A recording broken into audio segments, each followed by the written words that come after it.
haven't done a video in a while, so let me just get us situated. Today is the beginning of Aquarius, and the beginning of Aquarius is also the beginning of Renihilation, which is the second book of Transcendental Kabbalah. And Renihilation has 4 sections, which are called structure, foundation, motivation, and elaboration. And the basic topic of this 40-day period is like the ultimate starting point of thought. So kind of the idea motivating it is that we just really don't know what we're saying in this life. That's an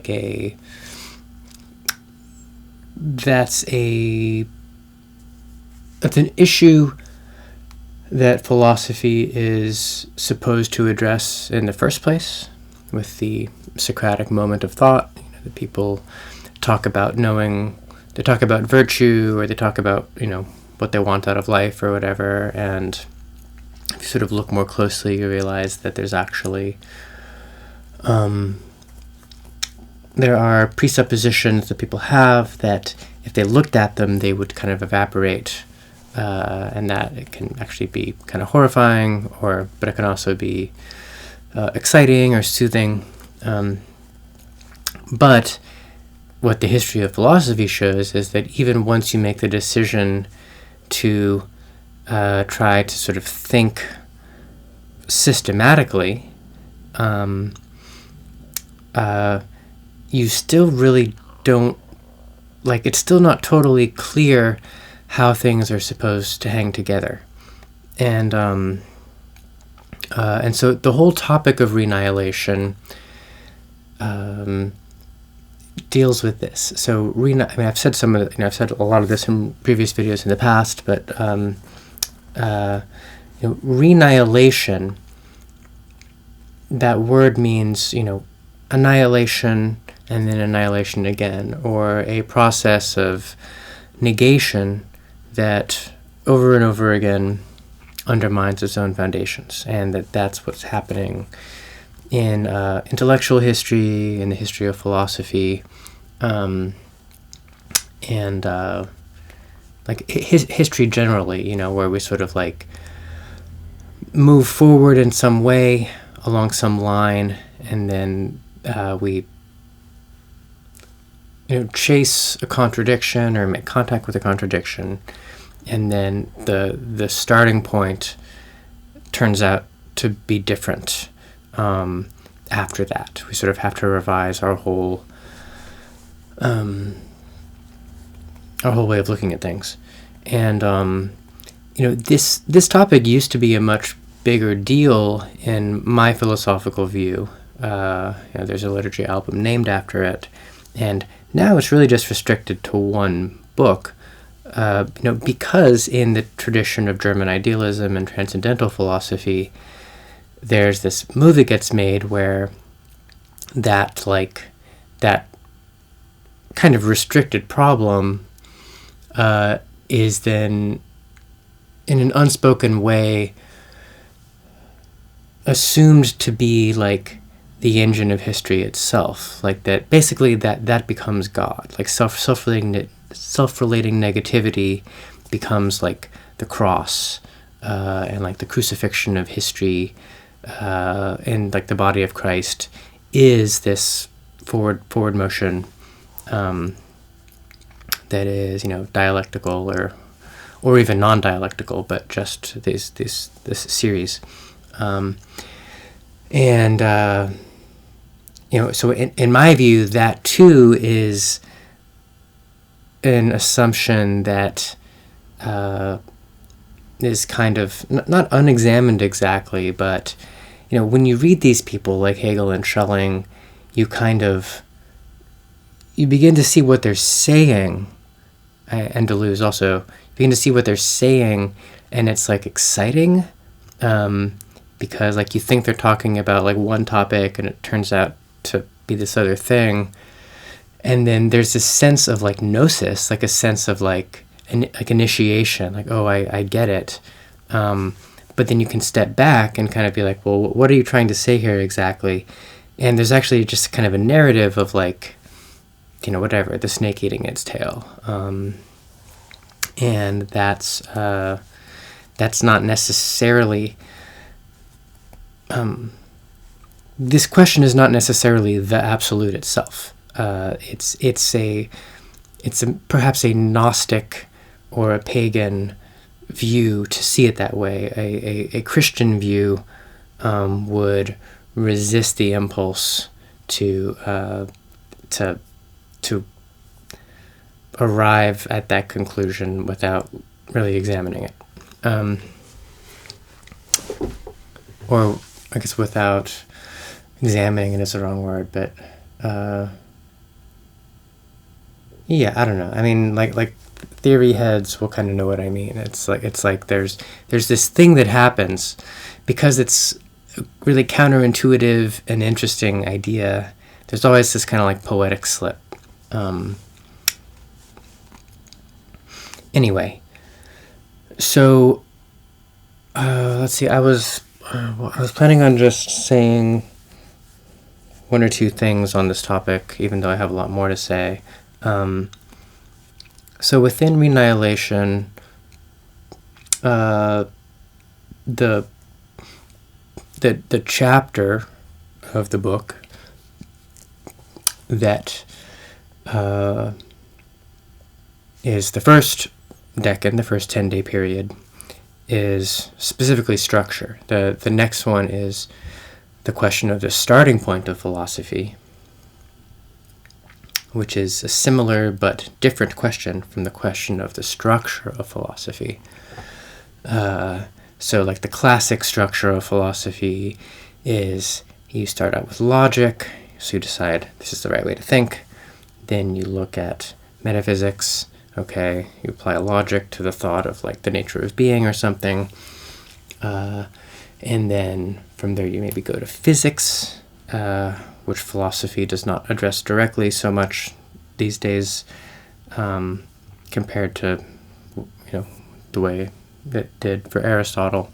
That physics has kind of been discharged into a more specialized domain, and then ethics and politics, which to some degree are supposed to be derived, or at least like in line with metaphysics and logic, so that ultimately like how you run a city or how you run the world or how you live your life is tied to an eternal principle about how things go ultimately, what the world is made of, and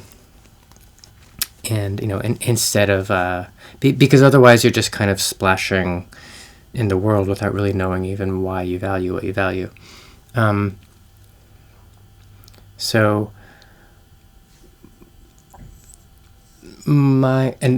then of course there's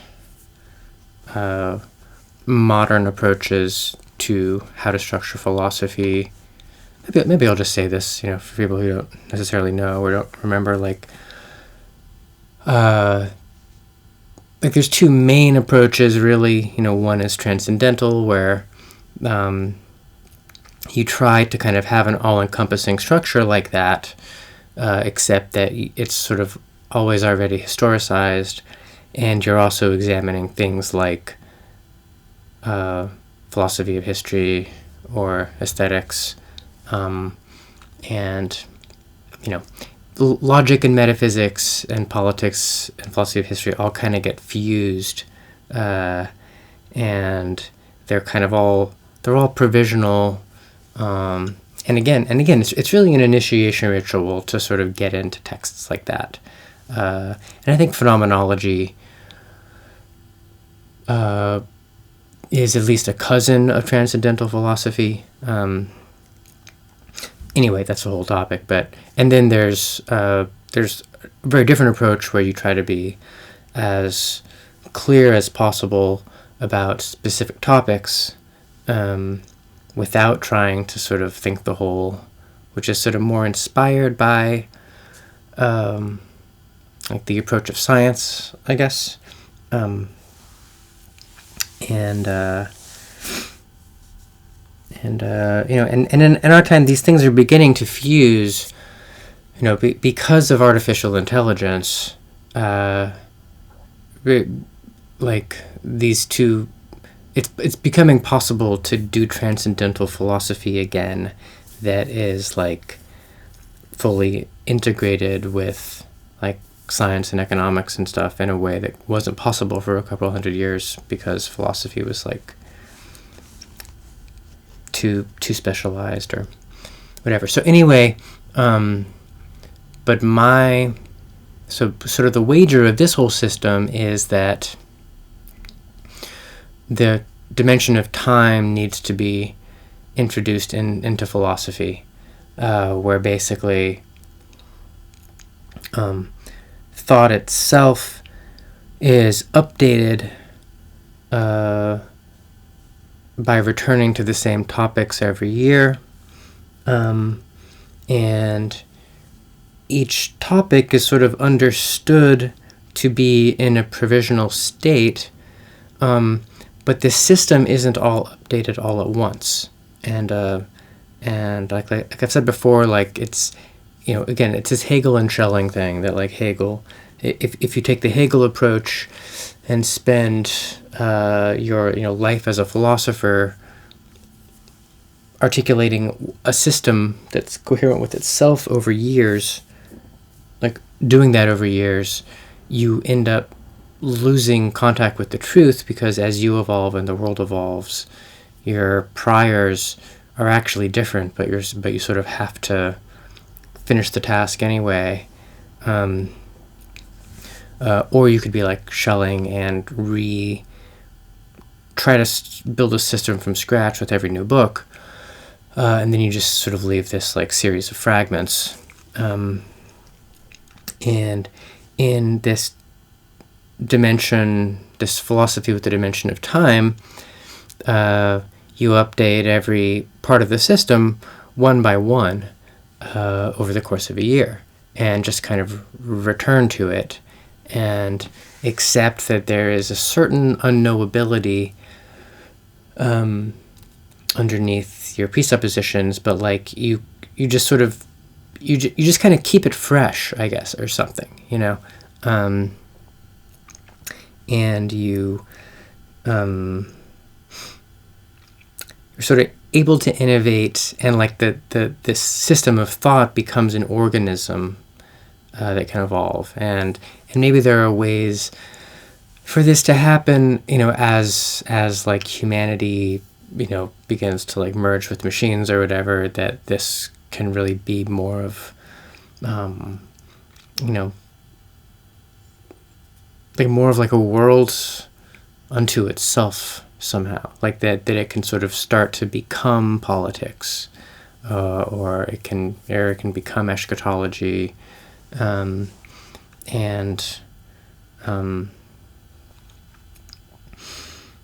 that's another side of, I guess, the temporal aspect of it, is that each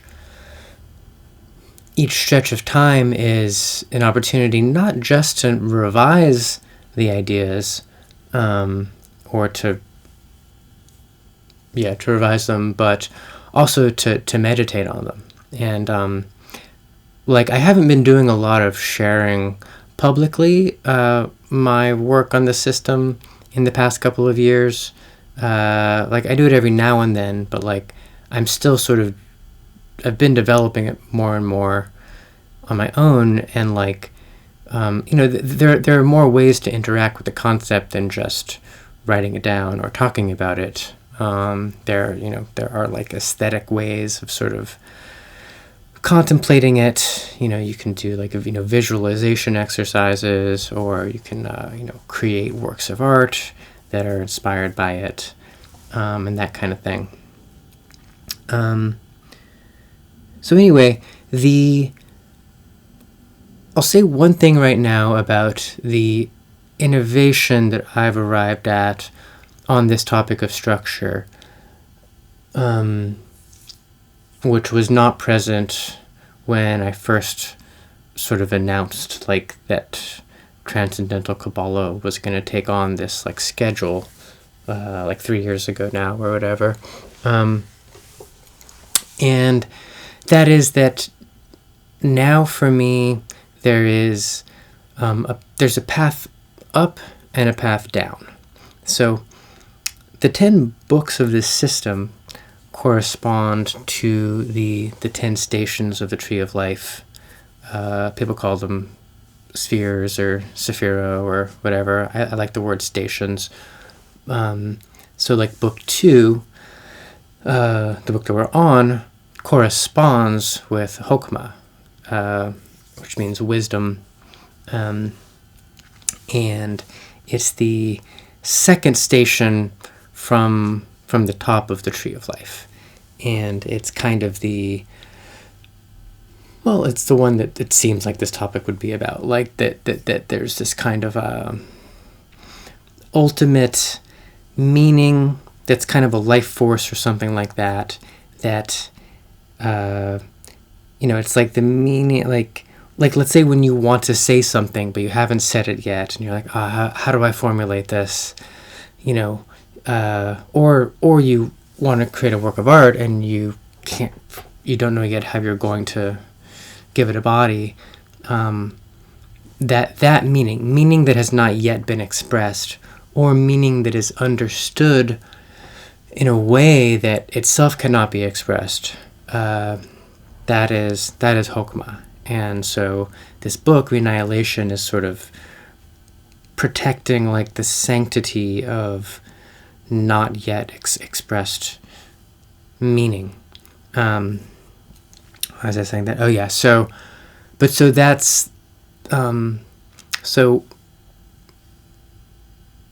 every 40 days for the most part is a new book, and this is the path of what is called. Let me step back. So in Kabbalah, and in a lot of Kabbalah, there's this tradition of the idea of the path of the serpent and the path of the flaming sword. And the flaming sword is a kind of lightning shape that goes down the tree, and it's supposed to refer back to the flaming sword that God planted at the gates of Eden when he banished Adam and Eve. And it's kind of an angel, but it's a sword that has like fire that flashes back and forth like the lightning thing. And it's kind of vague what its role is. Like it's sort of supposed to block them out of Eden, preventing them from accessing the Tree of Life. And yet it's also this kind of beacon, so it's kind of like a lure as well. So anyway, so the path down the tree, if you're going to meditate on the 10 stations or the 32 paths, starts with the top Sephira, which I call Ruach actually, but most traditionally it's known as Keter. And yeah, so each one kind of progressively becomes more concrete, and you're kind of starting with God, or maybe the ark, basically, the most divine that the Tree of Life can be, that still kind of has contact with man, and then the bottom station, Malkuth, is the actual ongoing experience of the world where things are actually happening. Like this moment, this place and time. So that's the path of the flaming sword. And there's also a path called the path of the serpent, which is traveling upwards. And in like esoteric initiations, like often this, like, you know, there will be like 10 degrees of initiation or something in like the Golden Dawn or the Rosicrucians, and the lowest one will kind of be the equivalent of Malkuth, and basically you go up, and that's kind of a different experience, like starting with this world, and then like an initiation path, you're doing self-cultivation, so you're performing. I prefer the term theosis. In the Western tradition, they often call it theurgy or whatever, where you're actually activating each station within yourself progressively. And there's all these correspondences with like the elements and the planets and that kind of thing. And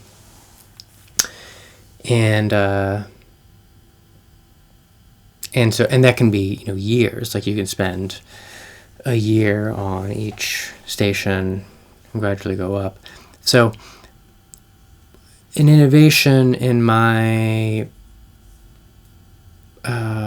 my system, or the system that I am inspired to develop, is that the mysteries of the Universal Orthodox Rosary constitute a path of the serpent. And this was an insight that I had recently. So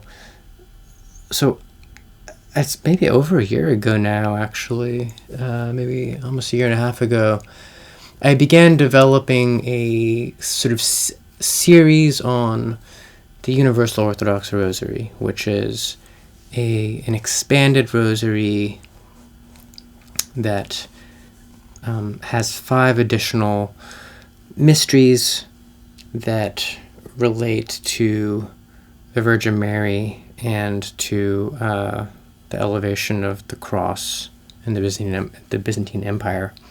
So it's basically sort of the rosary is a Catholic prayer technology, and so it's not Orthodox. But so I'm interested in this idea of universal orthodoxy, and so I was developing that, and I stopped posting about that also because there were some things I wasn't sure. I sort of needed to like work out, basically. Like I wasn't totally sure of what certain things should be. And it's been in the past few months. I mean, I did an art show about it in Norway, like last year, or like the October that was like 14 months ago. I made some paintings relating to each of the 25 mysteries. So anyway, there's this new structure now where there's a path upwards as well, simultaneously with the path downwards. And at some point I will post, I guess, the table of correspondences that I've developed that sort of show this, but so anyway, right now, structure is the theme for this like 10-day stretch of Transcendental Kabbalah, but there's simultaneously a 15-day period that is devoted to the mystery of the Visitation, which is when the Virgin Mary visits her cousin Elizabeth, and who is pregnant with John the Baptist, and John the Baptist kicks the womb, recognizing that the Savior is present. And yeah. And there's just this incredible elegance to how well the 25 mysteries fit on the Tree of Life, which I'm not really explaining at all and kind of can't say in words. So I'll have to show you a picture at some point. I actually already have one that I made in Procreate, but yeah, this is just a kind of more informal chat about the basic thing. And actually, the table of correspondences actually has 10 elements. It's not just these two. There's this other kind of division similar to Serpent and Flaming Sword, but like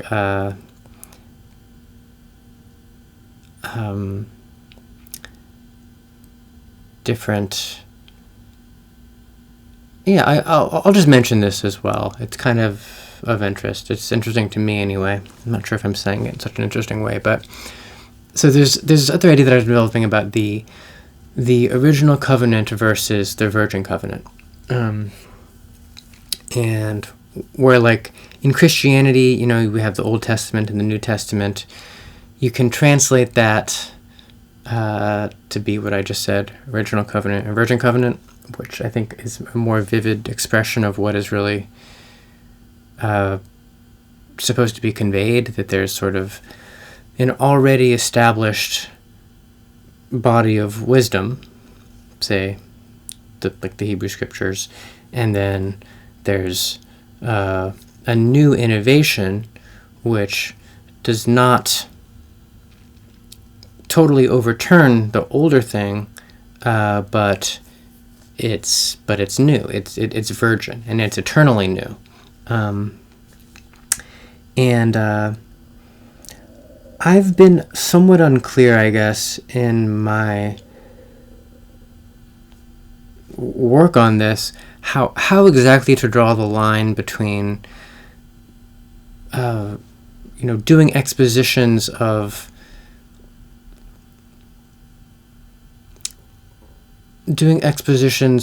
ideas and principles and so forth that are already like that I didn't come up with, that are just sort of ancient, versus trying to conceptually innovate. Like, because I'm very wary of, too much just putting my own spin on things.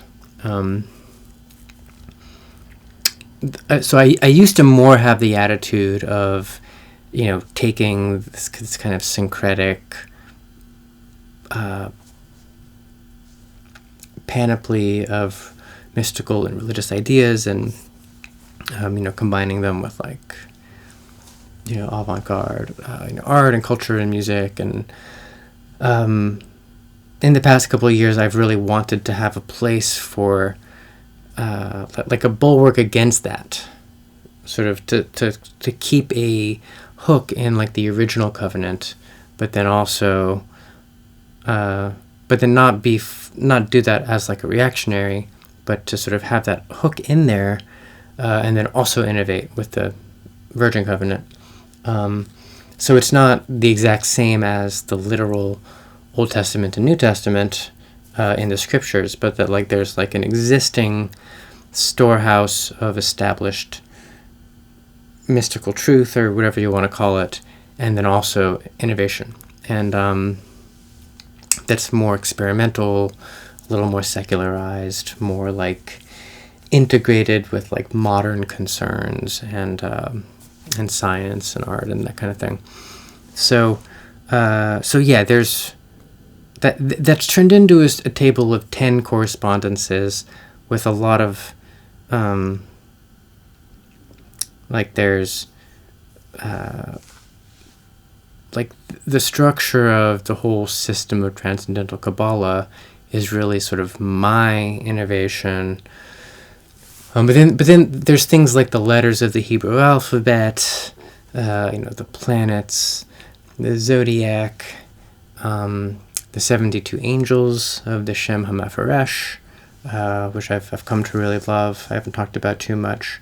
And then like my more innovative or just like more singular theology has actually expanded from 18 attributes of the Trinity to 72 that have this relationship to the 72 angels. They're called the 72 eyes of God. And they can be mapped on to the tree of life within each of the stations in the tree of life, because that's a theme too, that like Hokmah has its own tree, Binah has its own tree, Tifereth has its own tree, that are kind of like a fractal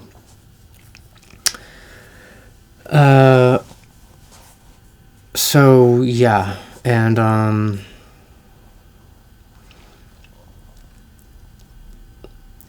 all of this is mapped. Yeah, all this is mapped to time as well. So, yeah, I'm kind of trying. I have a little more space to do some exposition of this content, and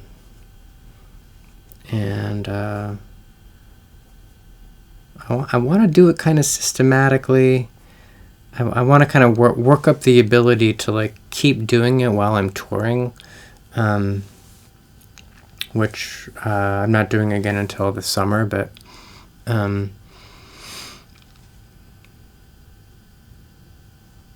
anyway, so there's just a bit of an update on the system. It's been a bit since I've really posted. Sorry to anyone who has missed these videos, but I'll be doing it a bit more often, possibly significantly more often in the coming months. So